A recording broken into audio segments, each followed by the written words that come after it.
हम कई रास्ते से अमीर हो सकते, दूसरा कोई रास्ता नहीं, कोई शॉर्टकट। आदिवासी समाज का जिनके अथक प्रयास से, जिनके सहयोग से ही मैं विधायक बना। यदि आपने पूरे जीवन में अच्छे से पढ़ाई कर लिया और आगे मुख्य धारा में आ गए तो आपका जीवन बदल जाएगा। और ज्ञान एक बार जीवन में आ गया तो आगे पूरा जीवन आपके जीवन में खुशहाली लाने का काम करेगा। ये अपने आप में ऐतिहासिक दिन है कि भगवान बिरसा को हम याद कर रहे हैं और भगवान बिरसा मुंडा के जो योगदान थे उनको भी हम लोगों को याद करना चाहिए। हम लोग 150वां वर्षगांठ मनाने का काम कर रहे हैं साथियों। 15 नवंबर 1875 में उनका जन्म हुआ और देश की आजादी के लिए और आदिवासी समाज के उत्थान के लिए लगातार उन्होंने इस देश में योगदान दिया। और जब अंग्रेजों के खिलाफ आंदोलन चल रहे तब उनको जेलों में डाला गया, कई जेल में यातनाएं उनको दी गई और इस देश को आजादी दिलाने में अहम योगदान भगवान बिरसा मुंडा का था। स्वाभाविक है झारखंड बटे और झारखंड बटने के बाद हमारे पास जो जंगल की स्थिति थी बहुत कम थी। लगभग मात्र 8 से 9% ही वन क्षेत्र हमारे पास बचे थे। लेकिन ठीक ही कहा विजय चौधरी जी ने, माननीय तत्कालीन मुख्यमंत्री नीतीश कुमार जी ने इस पर भी काम शुरू किया और आज हम गर्व से कह सकते हैं कि लगभग 15% वन क्षेत्र हमारे बनकर तैयार हो गए। और हमारा लक्ष्य है कि अगले कुछ सालों में इसको 17% वन क्षेत्र बनाने का प्रयास किया जाए। और आदरणीय प्रधानमंत्री जी श्री नरेंद्र मोदी जी के द्वारा बिरसा मुंडा, भगवान बिरसा मुंडा को याद करना ही मकसद है कि इस देश में जो एसटी वर्ग के छात्र छात्राएं छूट गए मुख्य धारा में आने से, उनको मुख्य धारा में लाना, उनके जीवन को संवारने का काम किया जाए। और कई चीजें सरकार लगातार कर रही है नीचे, चाहे वो क्लब स्कूल बनाना हो, इस काम को भी हम लोगों ने गति दिया। अभी एक तकनीकी दिक्कत आई थी कि राज्य सरकार ये चाहता था कि बिहार बोर्ड से हमारे बच्चे पढ़ाई करें। भारत सरकार का आग्रह था कि हम सीबीएसई के माध्यम से उसको पढ़ाने का काम करें। हम लोगों ने सहमति दे दिया कि हमारे लिए दोनों ही संस्थानों से पढ़कर बच्चे बाहर निकले, इसमें कहीं दिक्कत नहीं। बिहार सरकार जो योजना चलाएगी उसमें बिहार बोर्ड को जरूर रखेगा, लेकिन भारत सरकार एक क्लब स्कूल की कल्पना को सरजमीन पर उतार रहा है तो हम सभी बच्चों को उसके माध्यम से सीबीएसई की पढ़ाई की भी अनुमति देने का काम कर रहे हैं, जिससे कि हमारे बच्चे सीधे सीबीएसई के द्वारा जो पाठ्यक्रम है उसके माध्यम से पढ़कर आगे बढ़ सके। इसके साथ साथ कई चीजों के लिए हम लोगों ने इसको आगे बढ़ाने का काम किया। पोस्ट मैट्रिक छात्रवृत्ति जो है इस प्रदेश में लगभग, चाहे वो SC ST वर्ग के छात्र हैं, 1,04,000 छात्रों को हम लोगों ने दिया, जिसमें से 4,155 जनजाति हमारे छात्र हैं, उनको इससे देने का काम किया जाए।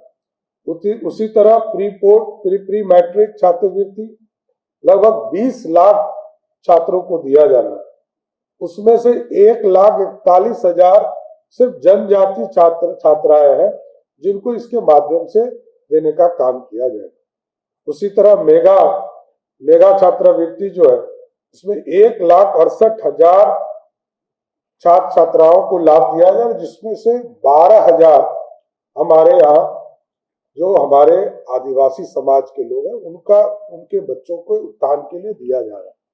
तो यह स्पष्ट मानना है, क्योंकि मैं तो जिस इलाके से आता हूं, मेरे स्वयं के विधानसभा में लगभग 20,000 से बड़ी आबादी आदिवासी समाज का, जिनके अथक प्रयास से, जिनके सहयोग से ही मैं विधायक बना।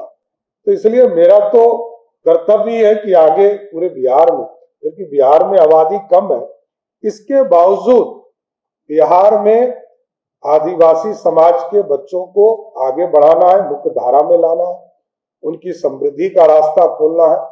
हम लोग लगातार बिहार में, चाहे वो मॉडल स्कूल के की कल्पना हो, उसको सरजमीन पे उतारने का काम किया जाए।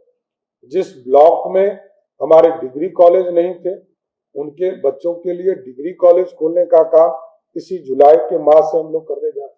इसलिए आदरणीय प्रधानमंत्री जी का जो विकसित भारत की कल्पना है, और हमारे पूर्व मुख्यमंत्री नीतीश कुमार जी ने समृद्ध बिहार का रास्ता चुना है, इसको आगे बढ़ाने का काम हम लोग कर रहे हैं।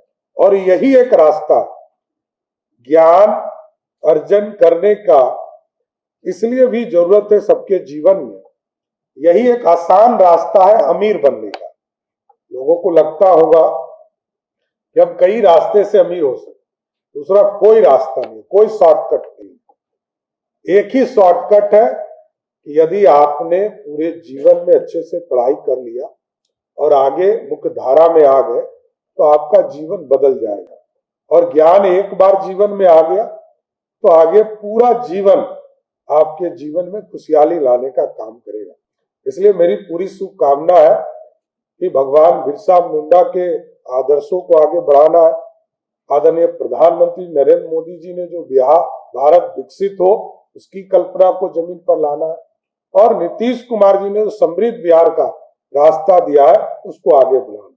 लेकिन इसके साथ साथ हम लोग जरूर चाहते हैं कि कई इलाके हैं, दो इलाका हम लोग मानते हैं कि आदिवासी, दो तीन इलाके जो हमारे बॉर्डरिंग इलाके हैं, चाहे वो बेतिया का इलाका हो, जहां फरुहट इलाके के तौर पर विकसित किया जा रहा है, लगभग 180 करोड़ रुपए की योजना भी हम चला रहे हैं। दूसरा जो ये इलाका है, जमुई, मुंगेर, लखीसराय, शेखपुरा, बांका, भागलपुर, कटिहार, पूर्णिया, किशनगंज, इस इलाके में आदिवासी समाज के लोग।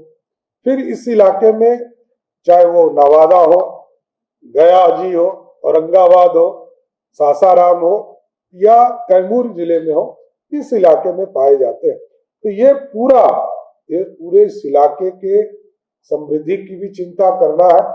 लेकिन ये जरूर मैं चाहूंगा कि आगे के दिनों में एक मैराथन जो पूरी तरह जागरूकता का अभियान चलाए, और उसमें राष्ट्रीय स्तर के धावकों को हम जरूर बुलाएं, और थारू समाज जनजाति वर्ग के लिए 5 किलोमीटर और 10 किलोमीटर के रेस की भी कल्पना करें, जिससे कि हम पूरी तरह फिट रहे।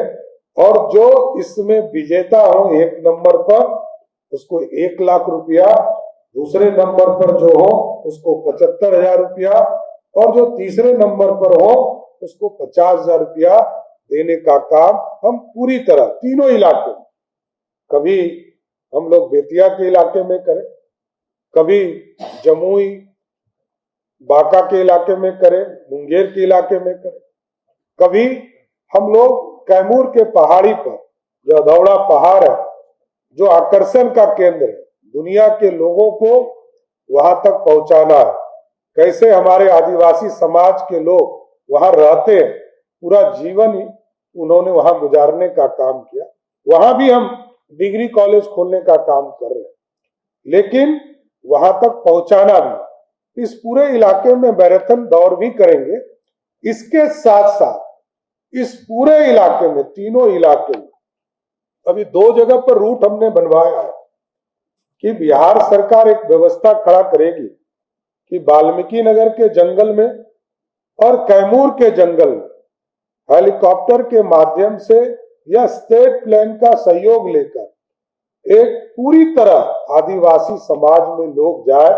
हमारा इको टूरिज्म बढ़ेगा, हमारा टूरिज्म का रास्ता खुलेगा, और हमारे लोग इस बिहार की संस्कृति को कैसे आज भी जिंदा रखे हैं, उनके बीच में टूरिज्म के माध्यम से हम लोग लोगों को भेजेंगे, और जो हमारे आदिवासी समाज के परिवार है उनके बीच में होम स्टे की जो कल्पना है उस इलाके में खड़ा करना है।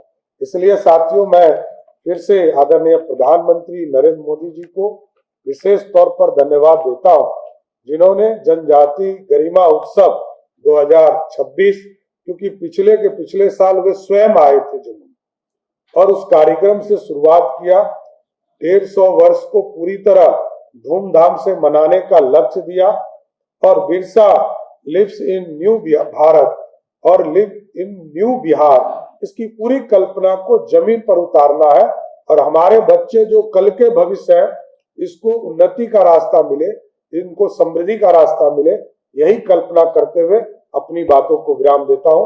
बहुत बहुत धन्यवाद।